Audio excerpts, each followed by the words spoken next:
Before we get started, I have a quick favor. I've been self-funding the Finding Genius podcast for 5 years now. I've done over 3,000 episodes. And as you can see on YouTube, we're up over 1 million views on the channel, which is fantastic. The next thing I really want to push on is to get up to 10,000 subscribers. Because once we do, we'll be able to put a donate button and we'll be able to solicit donations to help keep the podcast running and to also get the Finding Genius Foundation moving along. We have a big project studying anxiety, depression, and PTSD and working on a product to help people overcome these problems because I've seen them explode recently after the last 2 years of the whole virus situation. So if you would, please subscribe to the podcast. That would help us tremendously. Give us a thumbs up and check in the description for Buy Me a Coffee. It's about $5. If you could buy me a coffee, I'd really appreciate it. It would help keep the channel going, and I love coffee. Thank you. There's a really great information out there, but it's lacking artistic expression. And I think when you add artistry to the equation, that's when you actually hook people because you hook their emotions. So you're just like this mad genius. He's drawing backwards. Everything's to scale and perfect, and it's like, boom, done, you know? Why do you think there's a resistance to rehabbing the land, to rehabilitating it, and a preference for these high-tech solutions? Well, it's a matter of short-term profit versus long-term viability. You know, it's very hard to compete with the productivity of petrochemical fertilizers, herbicide, fungicide, right? Insecticides. You know, in the short term, those types of systems can grow a lot of food. I'm not going to attest to how healthy that food is, say, compared to like organically grown food.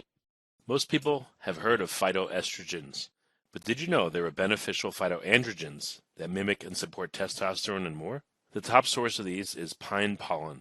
If you're looking for 100% natural hormonal support for men and women, you've got to try this.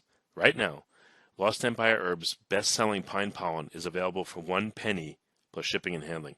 Go to geniuspollen.com to find out more and grab yourself a bag today. No hidden charges, no trial offer, no shenanigans. Just a low-cost way to try Lost Empire Herbs' top product for next to nothing. Forget frequently asked questions. Common sense, common knowledge, or Google. How about advice from a real genius? 95% of people in any profession are good enough to be qualified and licensed. 5% go above and beyond. They become very good at what they do, but only 0.1% are real geniuses. Richard Jacobs has made it his life's mission to find them for you. He hunts down and interviews geniuses in every field: sleep science, cancer, stem cells, ketogenic diets, and more. Here come the geniuses. This is the Finding Genius Podcast with Richard Jacobs. Hello, this is Richard Jacobs with the Finding Genius Podcast. I've got a great guest, Andrew Millison. He's an instructor of permaculture at Oregon State University. He's got a YouTube channel that I think is just fantastic. In the channel, he's done some videos where he's traveled to different countries and met with people that are working on various, ideas and tasks in permaculture. He has this really amazing setup, which I'll ask him to describe, where it looks like a transparent wall that he draws on and makes all these amazing figures and diagrams. And it's great to talk to him. So thanks for coming, Andrew. How you doing? I'm doing great. Thanks for having me. Appreciate it. Yeah. Well, if you would, tell me about some of your background. How did you get to do your YouTube channel, and how did you get to where you are today? Yeah, well, really my main gig is I'm an instructor at Oregon State University, and I'm into permaculture. And, permaculture is basically sustainable land design, different tools for land regeneration. And so I ended up at Oregon State University basically because the students were demanding that they had more instruction on topics like permaculture. So I ended up at OSU, and I've been at OSU since 2008. So it's been about 14 years. And what's happened over those 14 years is that I've developed this program. It's an online education program. And so that's basically how I could fund myself to start off. Was they didn't have money they weren't looking to hire a permaculture instructor. They basically were like, well, if you can make your own way here, then you can have a program and you can teach classes. And so I started with online education. And over time, I've built up this program now that's really successful. We've had thousands of students from all over the world. And it's given me the opportunity to collaborate with OSU and with all of their multimedia people to do stuff like use the light board, like you were talking about. And so I got really into media. I guess ultimately I'm a storyteller, and I like to share and express things that I think are really important, like permaculture and how to live sustainably and how to regenerate ecosystems and, grow food in a, beneficial way to the planet. So I saw the opportunity to really work with Oregon State University and really take advantage of their multimedia facilities. And, they basically have allowed me to, create content through OSU and then put it on YouTube through my own channels because I have a pretty wide distribution. It all ends up coming back. It ends up kind of advertising the courses and stuff, and, becomes this sort of cycle of support between me and OSU. And so, that's like a really short version of how I came to be in this position right now, where I have this YouTube channel and I travel all over the world and I document different really crucial water projects, food projects, permaculture projects. And I'm able to, translate those in what I feel is like an artistic way. So I think there's a lot of really great information out there, but it's lacking artistic expression. And I think when you add artistry to the equation, that's when you actually really hook people, because you hook their emotions, you hook their interest, their inspiration. And so I kind of feel like what I do is like edutainment. I try to make it educational, I definitely think so. Entertaining. Yeah. Yeah, like I saw your video where you talked about, I guess, different kinds of retention ponds, and you drew them on the board, and you could really see, oh, okay, that's how it looks. I mean, not that seeing one's on location or in a video, just like a pond sitting there isn't informative, but the way you did the video is really informative. Why is it sloped this way? What do you put at the edge of the pond, et cetera? So I think the stuff you do is really great and super informative. Thank you. Yeah. And, when I was a kid, I used to write graffiti and stuff. And so I had a lot of practice kind of drawing graphically on vertical surfaces. And then, I was trained, I worked in a landscape architecture office, and, I was trained to do kind of landscape design type of stuff. And so I think that's sort of the basis for my graphics background, to be able to, draw these sort of like interesting looking diagrammatic, kind of, it's almost like they're animated because, you're watching the drawing get sped up. So sort of like animated diagrams of things like ponds and wastewater treatment systems and sustainable neighborhoods and all kinds of other stuff that I've done there. You can see, my YouTube channel if you browse it. I'm sure that would be the next step is, with all that technology, then you could animate it too and have things look like they're flowing and moving and all that stuff. Yeah, we've done a little bit of that because back in 2016, we threw a free introduction to permaculture course. It was like a massive open online course. So it was a big free course. We had 45,000 people take the course. And that's when the university bought that light board. And at that time, they actually had someone who did some animations with the light board. So there are some videos out there, not on my YouTube channel, but on Oregon State University one, that actually they do sort of animate the illustrations. And that kind of takes it to another level, I think. Do you have to write backwards on that? Like, how does that light board work? Yeah, they just flip the image. When you're in an editing program, there's a feature called horizontal flip. So it's kind of funny because people think I'm writing backwards. And I used to correct them, and now I just sort of let it go. I'm like, well, if you want to think I'm writing backwards, then that's fine. But it makes it even more amazing, it makes people like, oh my God, he's writing backwards. Like, no, I'm not writing backwards. It's just horizontal flip on the editing program. Most supplements are taken on faith and can take weeks or months to have an effect. Even supplements backed by scientific studies may or may not deliver those same benefits to you. But what if you could feel the results of what you took within just a few days? Lost Empire Herbs offers the highest quality, wild-harvested, non-irradiated pine pollen, and that can dramatically impact your hormones fast.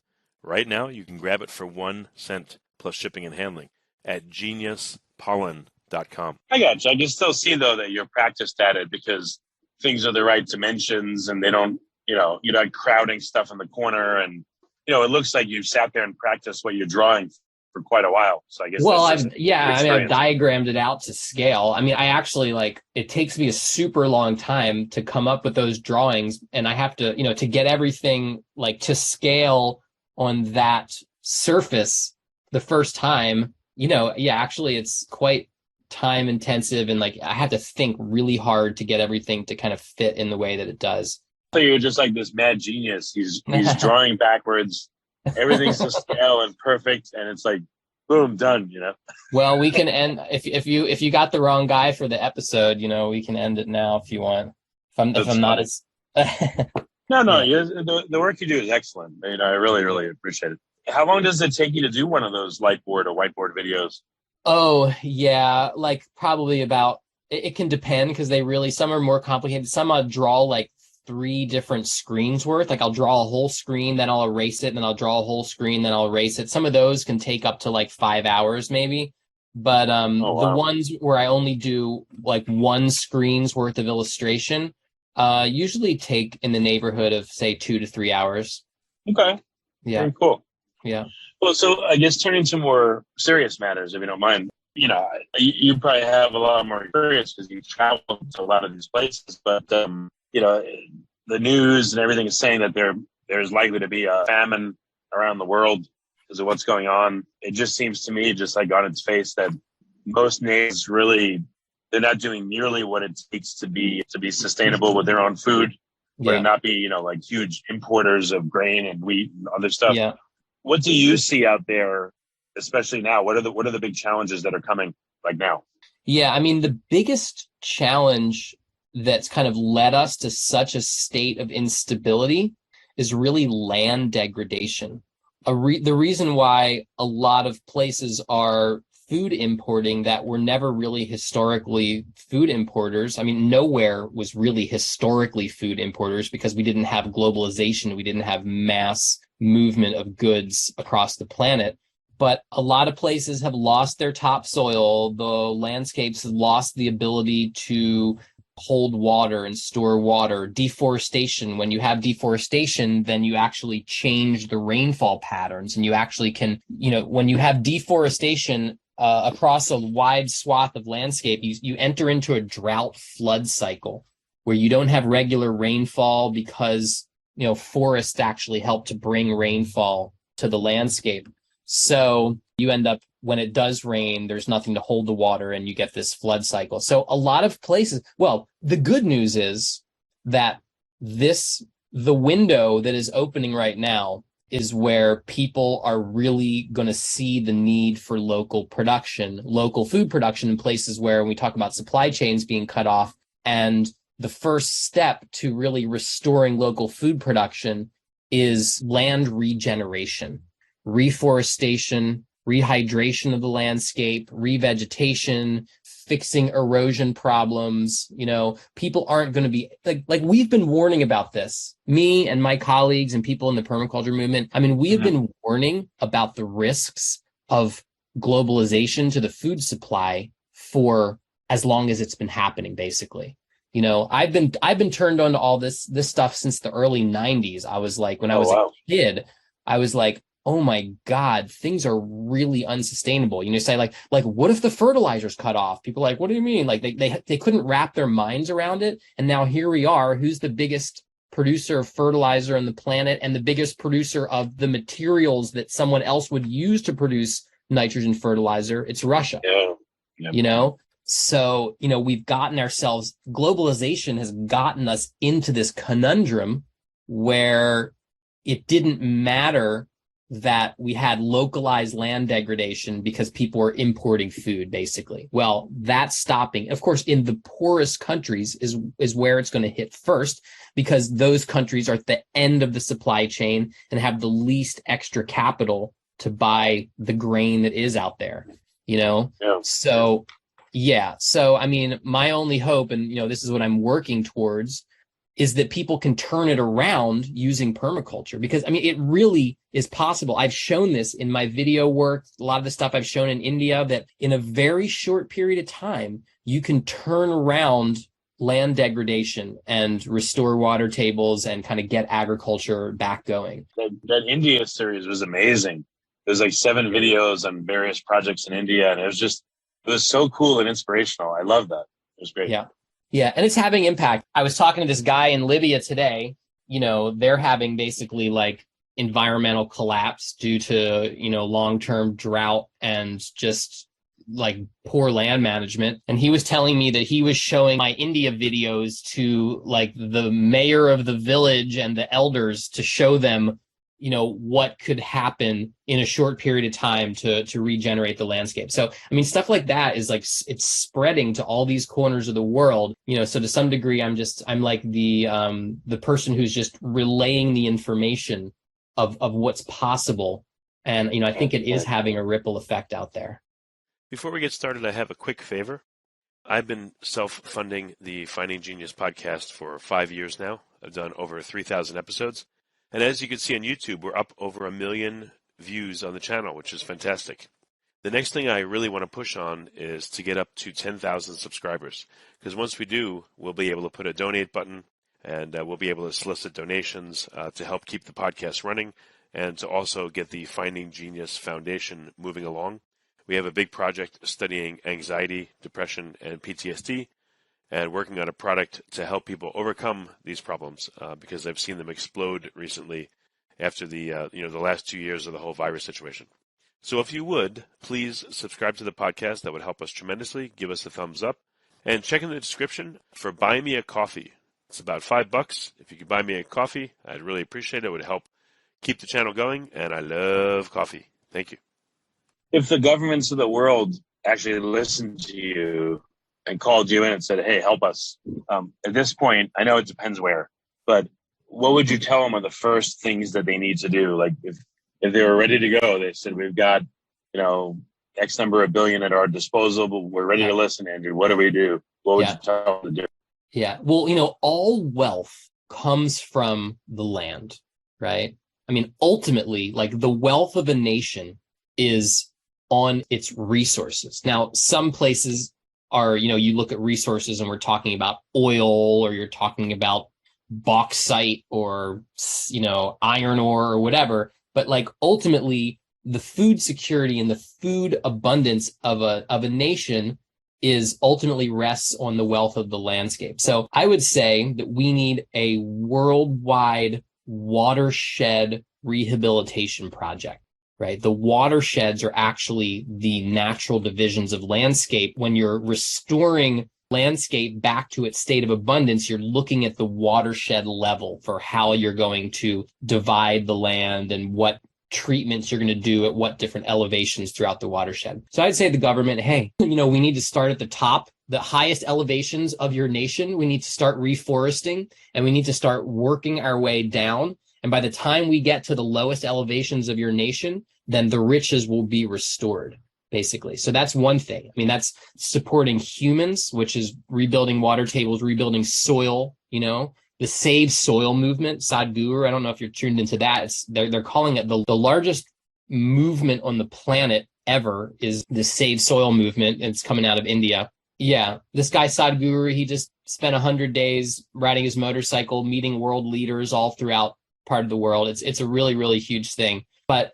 I mean, that's a really good message, a really simple one. But, I would say more like save the watersheds, because we need to restore landscapes for human consumption, like food and water, but also to create a healthy ecology over the planet. I mean, to have forests where you have, species able to regenerate. We need to basically create the Garden of Eden planet that we have the capacity to. And poverty, like when a land has reached a state of poverty, like the soils have washed away, the water's not soaking in, then the people are in poverty. I mean, it's simple. When you look at the poorest countries in the world, look at the state of their land. It's impoverished, it's degraded. And how could people be wealthy in places like that? So yeah, that would be I saw like in India, in some of the places, I didn't realize that they may only have rain for a month or two, and then they literally can't live there. There's nothing, so they turn into migrant workers and suffer all kinds of abuse. I saw some of the places in India in the videos where restored the land, that people were actually able to live somewhere year round and have villages and have families and everything. So it was like the keystone to their existence. And India is actually better off than a lot of places. I mean, look at Haiti, look at Somalia, look at just some of the places where you don't even have a government you can't maintain a central government in a location if you don't have basic food and water security. So a lot of times when you look at the places that are the most devastated in the world, they're having the most political problems, they're having the biggest wars or anything like that. A lot of times that translates, you look and you're like, wow, they have major resource issues. On the other side, look at Russia and Ukraine, it's a battle over Ukraine is one of the most fertile areas on the planet. It's a very great prize for anybody to control. Yeah, if they utilize it properly, right? Yeah. So would you say retaining water is the number one thing that every nation in the world should look to first to rebuild their agriculture? Well, the only thing I would say is there's also nations that they have plenty of water, like places that are really wet tropical regions. And so there's other water management strategies that you would employ for places that are very wet, that you can make those places highly productive. So I did a whole video. I went down to, I don't know if you saw the one, I went down to Mexico City. And, the Chiapas area? Yeah, the Chinampas. Yeah. So there, I would say it's the opposite. It's not a matter of water quantity. It's, more a matter of water quality, actually, in that type of agricultural system. So, I would say instead of saying we need to rehydrate all landscapes, I would say we need to have, sustainable regenerative water management for all landscapes. So in some instances, in most instances, it's landscape rehydration, but in a lot of places, it's more about keeping water clean so it can be used and not be so polluted that, because you can have all this water, and if it's all polluted, then you really don't have the resource that you think you do. Maybe this is a silly question, but is it possible for people to grow enough food using, let's say, shipping containers or growing stuff indoors? Or does it really need to be an activity where you have, acres and acres and kilometers of arable land in order to sustain a people? Yeah. I mean, the thing about, first off, I would say in an urban area, you can definitely do high density food production, right? There's a lot of high density food production systems, vertical growing, rooftop growing. It's done all over the world in, urban locations. But I think the idea of high rise farms, it's actually a very energy intensive activity. And when you look at the amount of energy spent to sort of simulate the conditions of outside versus just growing things outside, I think that the energy footprint of a lot of those systems actually, it doesn't pencil out. That's my feeling about a lot of these more kind of high tech, indoor farming solutions, especially if you're providing extra sunlight. I mean, I know from living in Oregon, I know about the indoor cannabis industry. And I mean, it's a ridiculous amount of energy consumed to simulate sunlight, So as soon as you get into simulating sunlight, you get into major water distribution over really high elevations. You get into different types of soil mediums or hydroponics and stuff. Then you're adding, you have all these different amendments that you're adding, and they have to be sourced somewhere. They have to be transported somewhere. It's very expensive to simulate the sun, soil, and rain, Okay. So maybe it's a silly question. Yeah. Well, no, it's not. No, I mean, it's not a silly question. It's a valid question because you see stuff all over. A lot of people get sort of swept away with the technological solutions. But I would say, firstly, we should look at the biological solutions. The biological solutions are always going to be the less expensive solutions and the ones that can actually replicate themselves. If you're okay, what is, there's all these carbon capture machines, right? And I'm just when I see these carbon capture machines, I mean, I get mad and I get upset because I'm hey, you know what the best carbon capture machine ever made is? It's a tree. And when you plant a tree, And you plant, so it's a carbon capture machine that actually replicates itself. Because that tree will make seeds and it will create more trees and it'll provide habitat for birds and it will shade the ground and it will slow the water and it will create organic material to help to replenish the soil and it will create wood and it creates flowers and it can create medicines, all the different products of a tree. So, I really think that it's the least amount of energy with the greatest amount of effect to actually look towards these biological, self-replicating biological systems. So, like the tree being a great example for carbon capture. Yeah, no, it makes a lot of sense.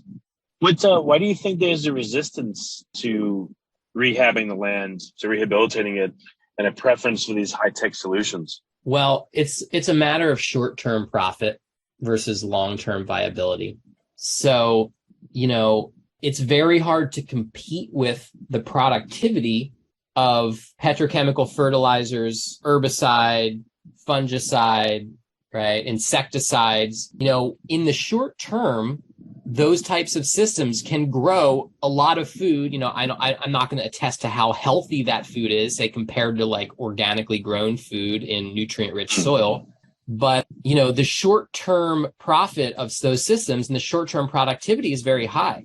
But, we're seeing with the supply chains of the world breaking down, basically, we are seeing the cost of being reliant on inputs like nitrogen fertilizer that are produced an ocean away, right? It's actually not a stable system.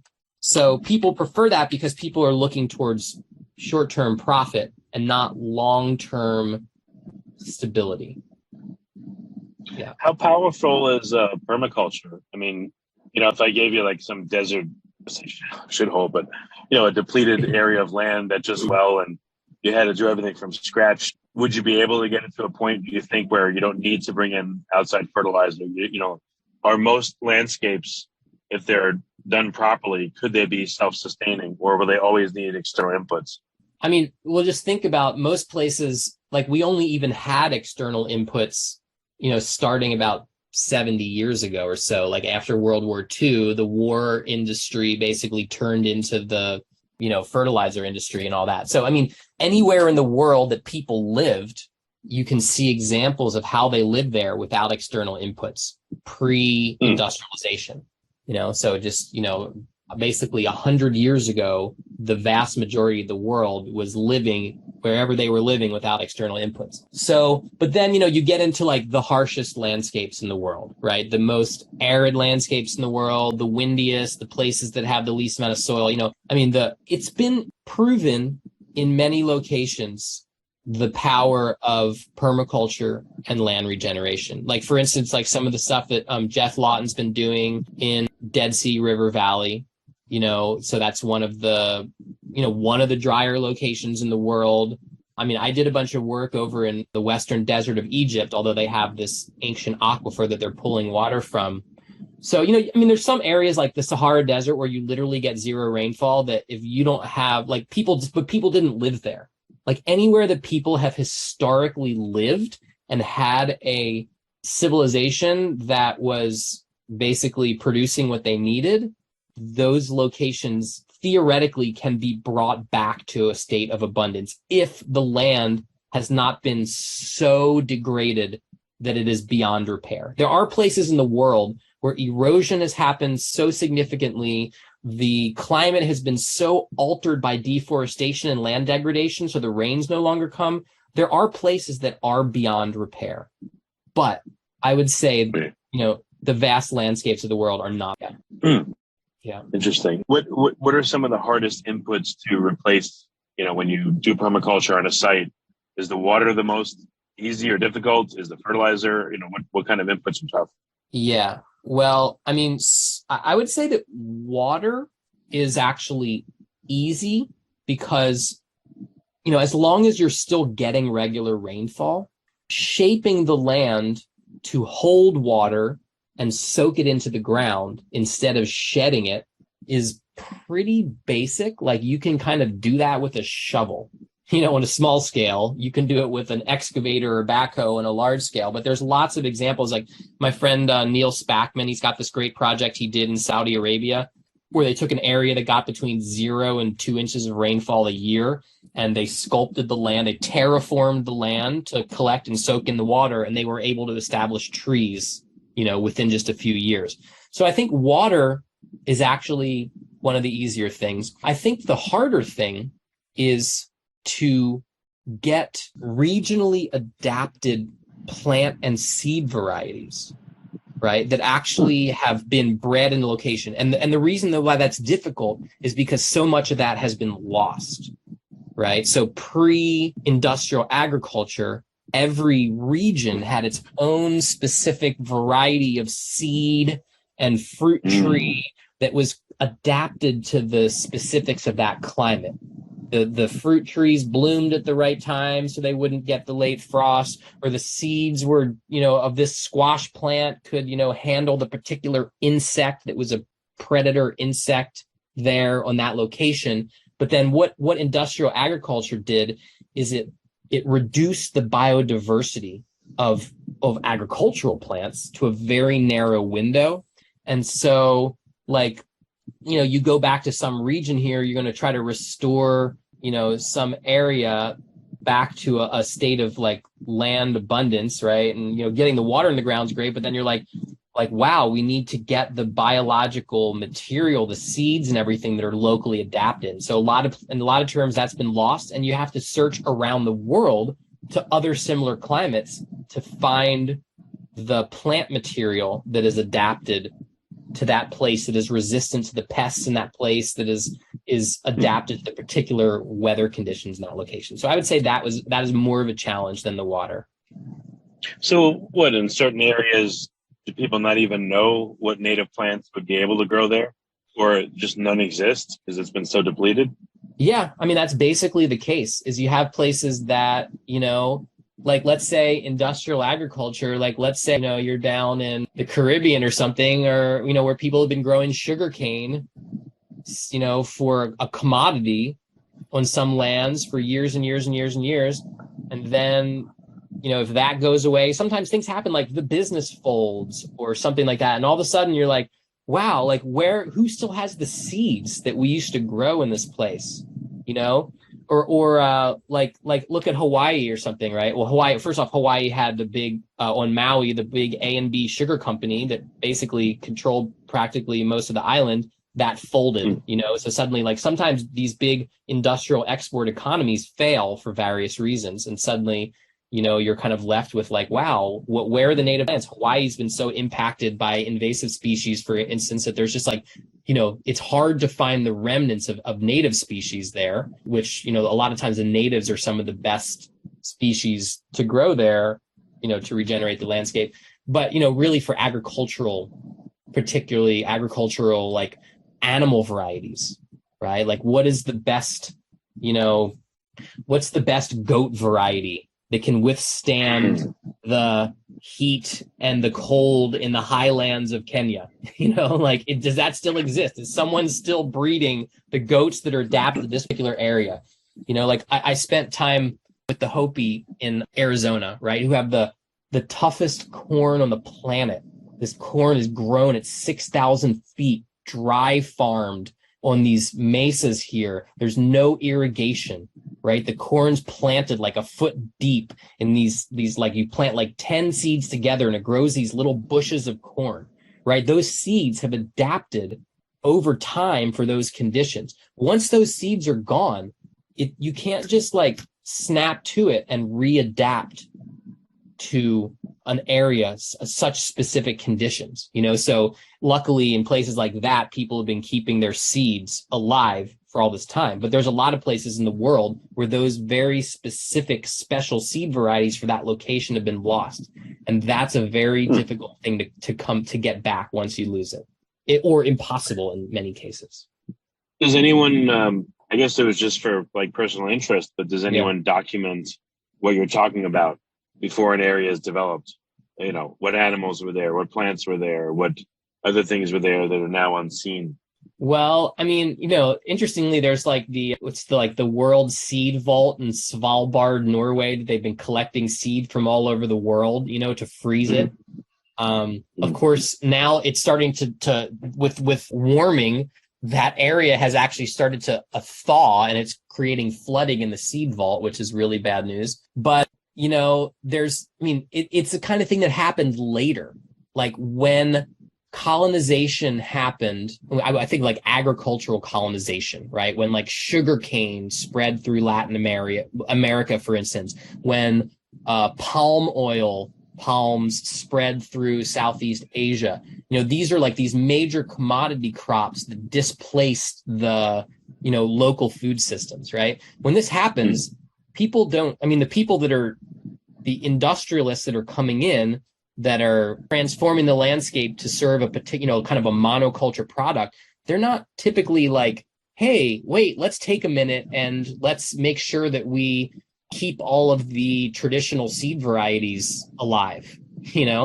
Usually they're pretty focused on profit and stuff. And so, there's a lot of groups around the world that are doing this. Vandana Shiva, she's like the Indian seed activist who's been really big in restoring the, many of the different native varieties. There's activists all over the world, but it's more like activists working to do this in the face of monoculture industrialization. So it's really tricky. Interestingly, I heard that the first withdrawal from the seed bank in Svalbard, Norway, was after, I guess, the Syrian civil war. I don't know if it's even still going. I'm sure there's a lot of rough, but basically in Syria, they went to the seed bank and withdrew some seeds that had been lost during the war. Anytime you have a war like that, you have a complete disruption in the survival system, and because seeds, it's like you got to keep growing them or they go away.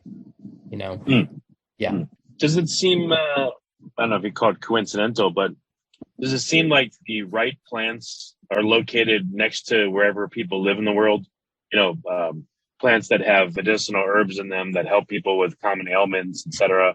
Does it seem like that is the case, or is that just, Well, yeah, but it's kind of like it's kind of the case by design, right? Because what would happen is you had people and you had their villages and stuff, right? Like this is back before when people were living on the land, and then the people would go and they would gather the fruits or the herbs that they needed from the landscape, and they'd bring them back in to the village area, and then a lot of times a little bit of seed would drop, or the take the apple, right? For an example, the apple was, native to Kazakhstan, right? Alma-Ata, the capital city of Kazakhstan, that translates to mother of apples, right? So they had these wild apple forests, but the people were living there, and they would go out and they would collect the apples that were like the best apples. And then they'd bring those apples back to the village, and then the seeds from those apples would be the ones that would then germinate closer in to the center of the village. Now, apples are a tricky example because they don't typically grow true to seed. But, when someone goes and harvests medicinal herbs from their landscape and they bring them back, a lot of times the seed ends up close to the village. So just over time, naturally, the plants that people used ended up growing close into where people were because they were bringing them in. And they were bringing the genetic material in. Oh, I just wondered naturally if that occurs. It just seems like the right plants are next to wherever people live in the world, or at least historically were they? Or does anyone know? Yeah, well, it took a lot of time. Like when we think of the right plants, like all of the cultivated plants that we eat, wheat, corn, tomatoes, potatoes, all of those things were adapted over thousands of years by people selecting the best. They're like, oh, wow, let's select wheat from this really good stalk right here that has bigger kernels. Oh, let's replant these, and that happening over and over and over and over again. Like, oh, wow, look at this peach right here, this, particular branch of this peach tree called a sport, right? Like, wow, the peaches on this particular branch are like way bigger. Hey, let's take these ones and replant them. And so that just kept happening and happening and happening. And so, that's kind of how our food plants really developed into what they are today. So the wild ancestors of the food plants that we eat now were actually really like not it was not the big juicy ear of corn that you're used to. That wasn't just growing in the wild. That was actually like bred and selected for over many, many generations. Yeah, I've heard about that. Like spinach is a lot sweeter and more palatable, and a lot of fruits and vegetables have been changed dramatically by the way people raise them and selected. Yeah, sure. So, what's within permaculture? Are there any? I don't know. Really, does it just come down to basics to be able to restore these landscapes, or are there any new or exotic methods that seem to be working better? Yeah, it's interesting. There's like technology is providing opportunities. Like, for instance, I saw this thing where, people are basically planting trees with drones, So, I think that we can leverage some of these technologies. Like if you think about some of the suggested methods for large scale landscape regeneration. There was this guy, this Japanese agriculture philosopher named Masanobu Fukuoka. And he wrote this whole book about how he felt like the way to regreen the deserts of the world was actually to just get all different kinds of seeds and fly up in an airplane and just to put the seeds in like a clay ball mixed with manure, right? So you make a little ball that has the seeds embedded in it, and you go up in an airplane and you just drop these balls all over the landscape with all different tree seeds and all different kinds of plants. And then it might not rain for a long time, but that clay ball just sits there protecting the seed from animals and stuff. And then when it rains, the clay melts. There's a little bit of manure mixed in for fertilizer. The seed germinates. And then, that's how you kind of get this time release of all these plants. And so, that was an idea he had quite a ways. But then I've seen recently, like, people talking about using drones for that. And if you think about like how a drone, like the different types of terrain that a drone could reach for reforestation that people can't reach. I mean, the logistics of getting people up on these, high mountain ridges and steep areas and remote areas. So I think there's like a lot of technological application and also GIS, like to really see, like with GIS, you can, geographic information systems, you can really nail down where you have your gentle south-facing slopes that are going to be good microclimate for a particular species that you're trying to plant. So I feel like a lot of our information technology, a lot of our like drone technology and stuff like that are really, really primed for massive scale land regeneration that doesn't involve like boots on the ground everywhere. Yeah, no, that makes a lot of sense. You're right. They can get to places where people can't go. They could even see the density of what needs to be planted and what from overhead perspective. So things we planted, let's say, more evenly or spaced properly, et cetera. Yeah. So I think there's a lot of AI applications in there as well. Like just what you mentioned, like, like plant density, you could get all of this GIS data and you could be like, okay, I'm looking at the state of Oregon. Okay, I'm looking at like south-facing slopes between 2,000 and 3,000 feet elevation with that are more gentle than a 30% slope with this particular soil type, and like you could probably like plug those in and AI could tell you, oh, here's the locations. You're looking like, oh, okay. So I think that for land regeneration, I'm all for like using the tools available and leveraging the technology to do things at a more massive scale than we can do otherwise. But on the flip side, I want to say, you saw my India videos. I mean, when you have a lot of people out there, the Pani Foundation, they have their water cup competition where they have all these villages competing to see who can install the most amount of water harvesting structures in a 45-day period. And I mean, there's a lot of people in India, so you got a lot of labor. I mean, it was just manpower. They were amazing what they did. Yeah. So I'm just saying on the flip side of the technology is just human power, which some places have that and a lot of places also don't have the demographics where they can support that kind of human power. Yeah. So, they're not farmers. They're just living in, let's say, a house, but they are worried about food security going forward. Is there anything they can do to just dip their toe in just to get started, to do something? What would be your recommendation? Oh, man. I mean, just urban permaculture. permaculture has methods and systems for really high density water production. You should see my place. My place is crazy. My place is a third of an acre and it's like packed. I have videos of my place. It's packed. Cool. Gardens, fruit trees, food plants, water systems, berries, everything. I mean, and I know I've visited lots of these places. I've seen such high density. It's acknowledged that garden agriculture is actually far more productive than like field-based agriculture, right? Okay. But it's more labor intensive. Like it's you can grow a lot more food on a small area if you're actually intensively managing it than can be grown on a big field, that's managed by a tractor, right? Like the yield per area is very high when you're actually really hands-on with it.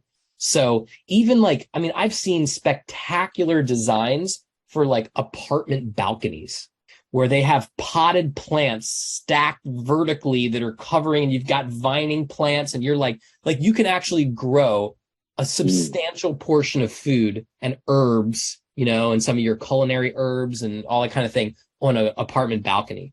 So that's one of the places where permaculture really shines, because like we teach you how to go through the sort of process, the design process by which you would do that. You could like maximize your productivity and habitat and all these other benefits as well. Yeah. Can people still get access to courses that you've created through Oregon State or online? Yeah. Or For sure. I guess, what are some references or resource material for people listening? Yeah, I mean, right now, permaculturedesign.oregonstate.edu will take you to our main website, which we have lots of different courses we offer online. We have paid courses. We have courses for credit, like for enrolled college students. We have non-credit, continuing education courses. We have hundreds of people go through those courses every year. And then like, I just put out a ton of free content on YouTube. I mean, there's like, if you just like watched all the videos of my YouTube channel, you would have a fairly, rounded out understanding of a lot of this stuff. So, cause I'm all about like getting this information out there. I mean, as far as I can see, from where I was in like the early 90s and then, Y2 and all this stuff, like if you would have told me that our civilization would still be relatively intact in 2022, I would have been flabbergasted. No, that's not good news. I would have been like, what are you talking about? It's like, we're going to be hunting squirrels by 2022. It's going to be like Mad Max, So, wow. So I'm just saying, like, my perspective is like, hey, like, we need to get our stuff together here, because I mean, just supply chain, look at what's happening now. Like, it's now a lot of the stuff we were talking about, it's going down. Supply chains are disrupted, climate extremes are here, like we've entered into wacky world, and the very best thing you can do to counter the emotional stress and the actual physical stress of that is to produce as much as you can as close to where you are as possible. It'll ease your mind and it eases your wallet, and you provide healthy food for yourself and your family. So, permaculture is like always has been and like continues to be the solution for the craziness of the world, in my opinion. Yeah. What's the toughest thing that you've seen either you or other people have had to deal with when working on permaculture systems? Is it just because it's like really hard work, or is it tiring, or what is it that stops people or makes it very difficult for them? Well, I mean, for a lot of people, I think there's just the ease of going to the store, and you're like, why should I grow food when, it's cheaper for me to just go to the store and buy food. Right. And like in a country like the United States, where we actually have really relatively cheap food, I mean, I understand, I guess for me, like my permaculture system is like a hobby. I mean, and not such a hobby, but it's like I can afford to buy food. Like I'm not a subsistence farmer, And so I think that the biggest struggle is more of a psychological struggle than a physical struggle. And so, that's why a lot of my focus has been outside the United States, because the uptake of this of these types of systems in places that actually are more like at the subsistence level, where when you increase someone's food production, when you increase their water security, when you increase their biodiversity, you're actually directly increasing their quality of life. So it's kind of like, I have a higher quality of life because I do gardening and have chickens and all these things, and I have beehives and everything, and like for me, like it's a higher, but I can't convince someone that that's like going to be fun for them, so I think that the human will is the hardest nut to crack in this whole thing. Okay, well, very good. Actually, one more question I want to ask you, just kind of Sure. One of those filler questions, but of all the places you've traveled and all the permaculture systems you've seen, which one like amazed you the most? I mean, what was it about it that like you were like, wow, this is so cool?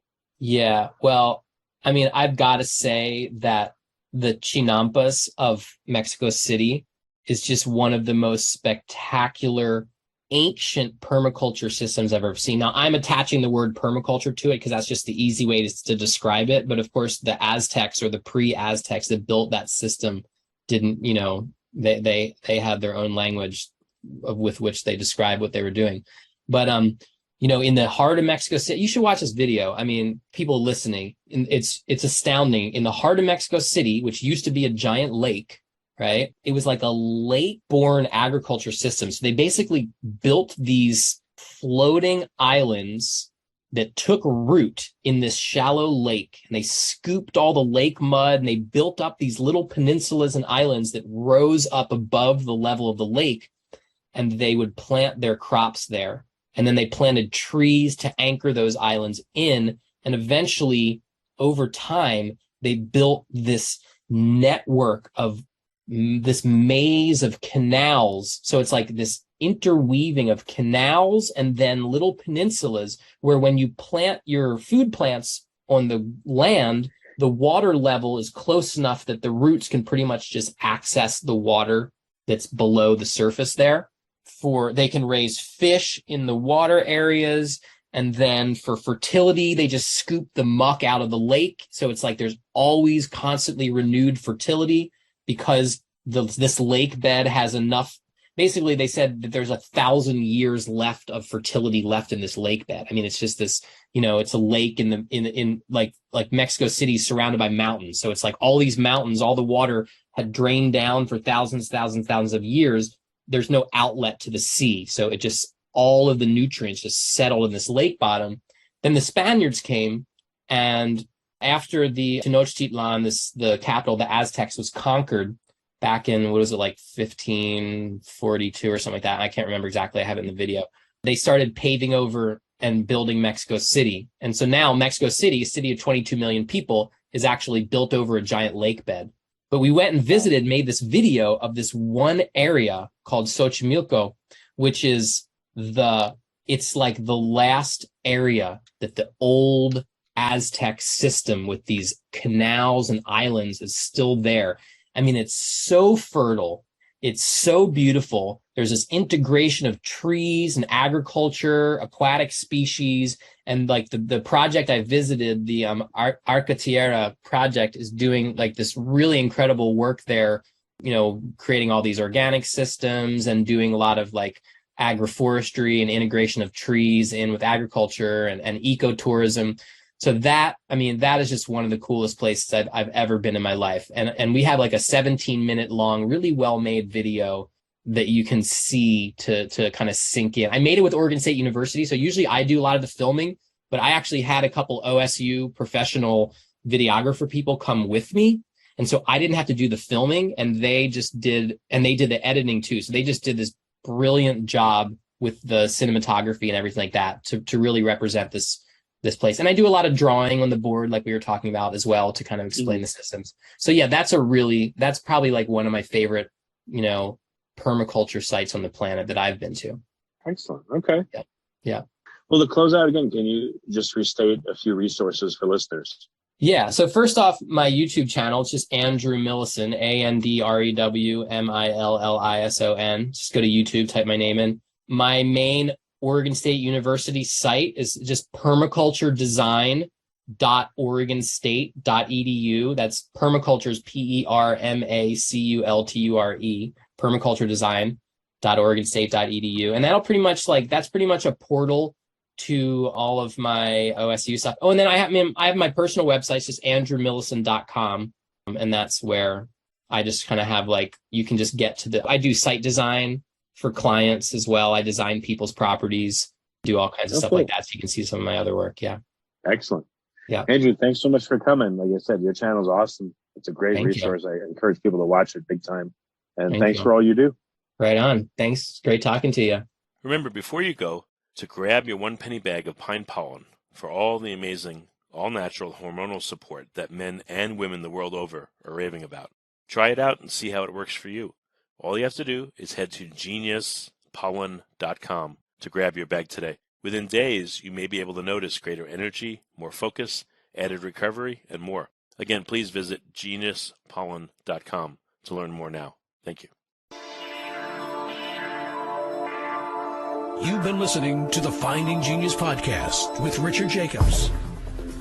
If you like what you hear, be sure to review and subscribe to the Finding Genius podcast on iTunes or wherever you listen to podcasts. And want to be smarter than everybody else? Become a premium member at findinggeniuspodcast.com. This podcast is for information only. No advice of any kind is being given.